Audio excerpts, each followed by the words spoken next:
mahad celinayaa TV-ga Star TV oo runtii ah TV dareenka bulshada iyo maxaa la yiraahdaa shacabka dareenkiisa had iyo jeerba inuu shucuurtooda maxaa la yiraahdaa fursad ay ku dhigtaan siiya telefishinka aad iyo aad ayaan ugu mahad celinayaa marka horeeto marka xiga ilaahay ayaan mahad leh runtii waxa weeyaan maanta ciid wanaagsan waa maalin farxad badan maalin aad ugu weyn ummadda Soomaaliyeed dhamaanteed runtii maanta waxa weeyaan waa maalin aan aad iyo aad u faraxsanahay maanta waxaan joogaa oo u soo ciidaystay oo ka shidan tahay beerta Daar es Salaam oo runtii ah markii ugu horeysay maanta oo aan u soo ciido oo waxa weeyaan dareen aad iyo aad u weyn bulshadii Soomaaliyeed shacabkii maxaa la yiraahdaa dhalinyaro caruur wax walba maanta maxaa la yiraahdaa ku soo dalxiisan oo bulshadiisa isu dhex marayso oo waxa weeyaan neecaw qabow iyo jawi aad u qurux badan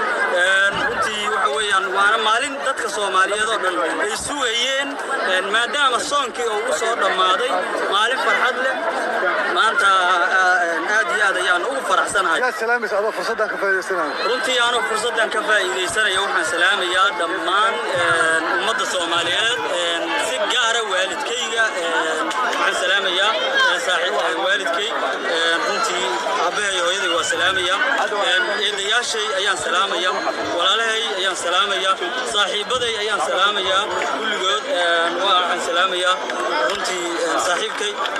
waan salaamayaa isagana oo runtii ila socda waa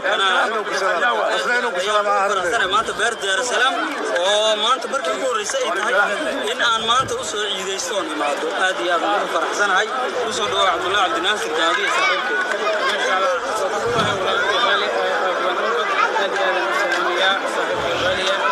ما شاء الله دمان ummadda Soomaaliyeed meel walba joogan ayaan salaamaya waxaan ku salaamayaa salaamka assalaamu calaykum waraxmatullaahi wabarakaatuh kulan wacan waa maalin farxad leh waa maalin cunteeda aad u kacsan tahay waa maalin aad iyo aad waxa waaye bulshada ay isku aragto meelaha dalxiiska gaar ahaan hadda maanta waxaan joognaa annaga si khaas ah hadda waxaan garabkayga taagan ما شاء الله waxaan u soo dalxiistagnay maanta beerta Daar es Salaam aad iyo aad waxa waaye sidoo kale TV ma sha Allah aan la kulanana waa Star aad iyo aad qiimihiisa kala duwan bulshadiisa u salaamaya ma sha Allah marka waa maalin farxadeed aad iyo aad duulaya maadaama waxa weeyaan maalintii maxaa la yiraahdaa ugu horeysay ciidda ay tahay oo maalintii ugu horeysay ciidul fitr runtii aad iyo aad ayaan u faraxsanahay gaar ahaan ummad ahaan abaadir ahaan dareenkay aad iyo aad cirka u jooga maanta waxaan dhihi lahaa in maanta waxa weeyaan lamaanadeydii ila socota aad u wanaagsanaa lahayd oo runtii halkan aan ka salaamay aad iyo aad aan u salaamaya marnaba kama tago lamaanteydii runtii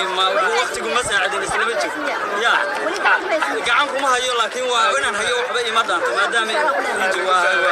waxba ima dhaanto niyadan ka wada joogna runtii waa insha Allah mar labaad ciida kala aad arki doontaan ayada insha Allah